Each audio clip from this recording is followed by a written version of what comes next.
All right, we're back. And we're going to continue very quickly with what we were talking about last week, which is extreme metal, particularly death metal. Death metal, black metal, whatever.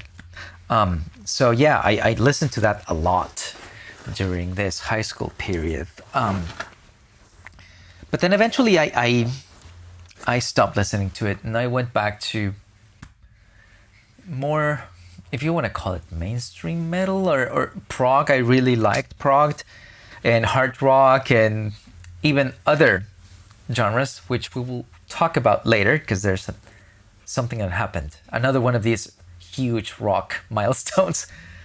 But it's funny because they say the apple doesn't fall too far from the tree, or that things find a way of circling back. But anyway, the point is I am right now, as of like a year ago, in a very intense extreme metal phase. So I've been listening to a bunch of stuff.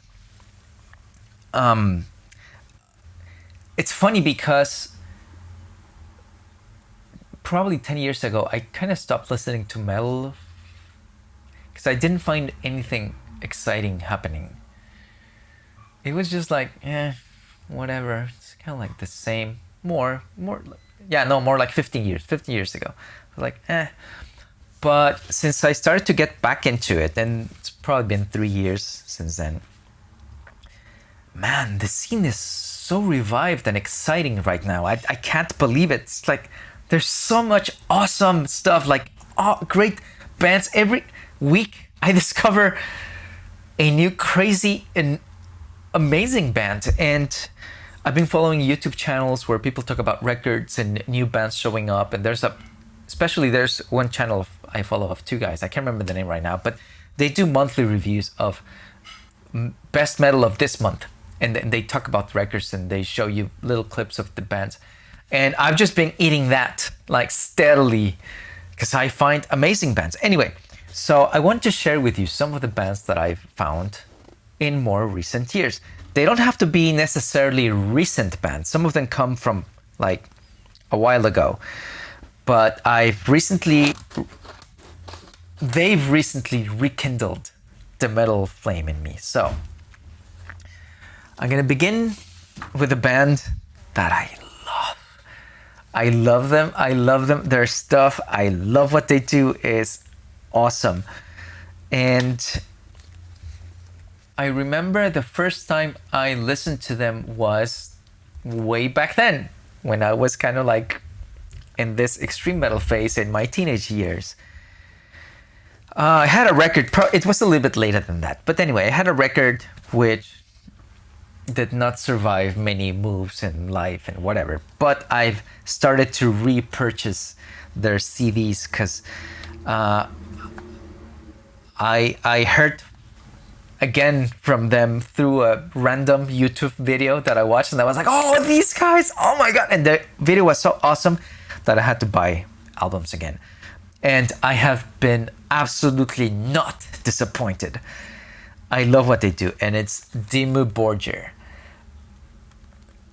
This is awesome. They fuse like black metal with symphonic metal, and honestly, the orchestrations they have in these albums even surpass many film soundtracks that I've listened to. They're amazingly good. The music is great. I really enjoy their stuff. And they're very theatrical. If you watch their music videos, you're going to see that they're very theatrical. I like that. I like when people put more into their music than just the music. You know, it's great. So yeah, them. Who else? This is a band that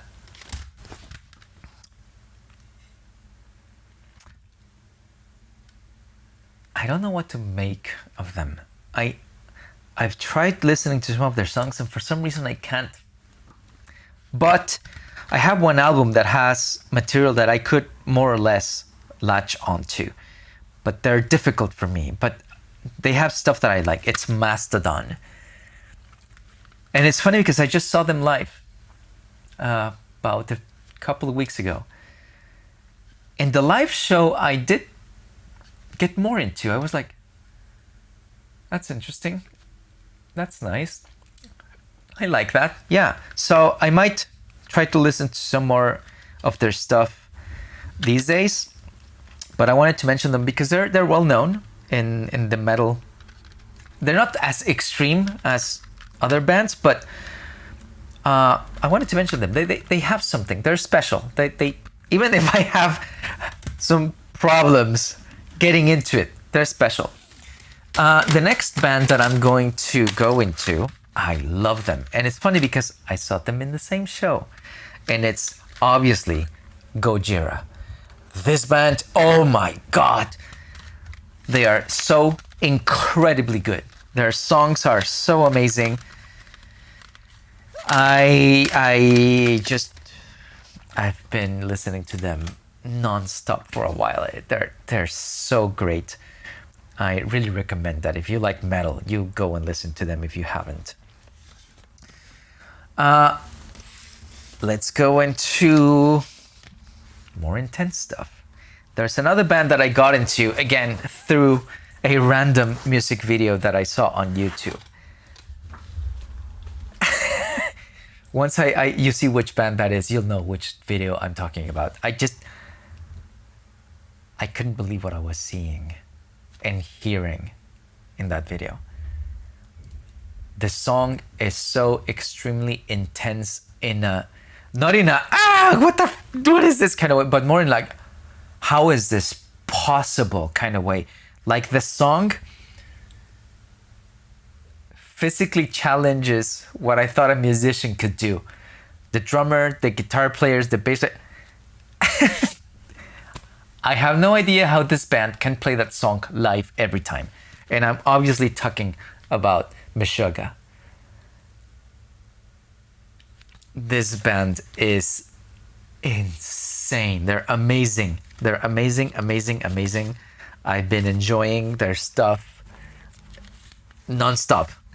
I can't say more than that. What else? Oh, this is another band that I discovered accidentally, but that I've really been getting into. This band, I went to, I can't remember if it was part of the Gigant tour. I think they were. I think that's where I saw them, because it was a big show with like many bands in the same night in a huge, huge stadium. So I went there, and this band, I think it was the first band that I listened to throughout the show. I was there to listen to Megadeth. I was there for Megadeth, basically. But I was very interested in the other bands that were there that night, obviously. And this band was there. And they started, and I was like, oh man, that's good. But then eventually I was like watching the band. I was very far from the stage, I must say that. I was very far, so I couldn't see a lot of what was going on stage. But at some point I was like, wait a second. Is the singer a girl? What? So I took my phone and I put the camera up and I zoomed in as closely as I could. And yeah, it was a girl. And why it was so shocking to me, because she was growling like I had never heard anybody growl. Like, just like my extreme metal bands from back in the time. So I didn't know back then that there were female vocalists doing that. I think she was, I don't know, I think she was one of the first, or the point is I had never heard a girl growl like that. And it was obviously Arch Enemy. I really like them, and now I got this album too, because this is with their new singer, which is from here, from Quebec. Yeah! And they are awesome melodic death metal. I love all of their stuff. It's great. I still have to get the rest of their CD collection because I don't have many. I really want to get them all because I love everything they put out. Honestly, they're an amazing band. And a couple more mentions of stuff that I've found, again, randomly. This is a band that is very old. And I found them because I was curious. sometimes I do searches on YouTube or Spotify or something to see if things like what I imagine exist or not, because I'm not sure. So at one point I was like, hey, could such a thing exist as ambient death metal? Let's find out. So, because I like ambient music a lot. I love atmospheric stuff. I love when the music becomes more of a landscape. I love that. And I got into that through progressive metal, like stuff like Fate's Warning. I felt like some of the stuff they were doing, instead of just involving you in a song where the lyrics tell a story, it was more like creating a landscape where you can just lose yourself into. So I really love that. I really like that. And I know that comes from even older bands like Pink Floyd or stuff. But I wanted to see if that could exist in the realm of black metal. And guess what? I found this band that is very unique, very, very unique. And I listened to some of the stuff they put out throughout the years because they're old. And I went and I bought the album that I like the most, which is, interestingly, their first one, I think, or at least one of the oldest ones, and it's Burzum. Yeah, ambient black metal. Just, if you're curious, go and check it out. I don't know if you'll be able to like put this at night when you want to go to sleep, but I loved it. So there. And then this one, honorable mention, I guess, because I don't have any more of them, and I still have to check more of their stuff out. But I found them kind of like randomly checking out videos for other things, and I was like, oh, these guys are cool. So I went and I bought one of the CDs, which is Cryptosis. And yeah, I like it. I dig what they do. I'm gonna try to listen to some more of their stuff. So yeah, there you go. That's my contemporary extreme metal phase. And I'm loving every second of it. And usually what I do is, there's this little store that I love to go to. They have used CDs. I buy 80% of my stuff used because it's very cheap and it's still good. And what I do is I'll find bands that I don't know anything about. Just if the record looks interesting visually, that's how I go to. I buy my music and my wine the same way through the graphics. And I'll go and sit down, look them up on Spotify on my phone and listen to some of their stuff. And if I dig it, I'll buy it. And actually, my last purchase like that, this is not so extreme, but I liked it, was this record. I just bought it this weekend. A band called Hellvorn. I liked the CD.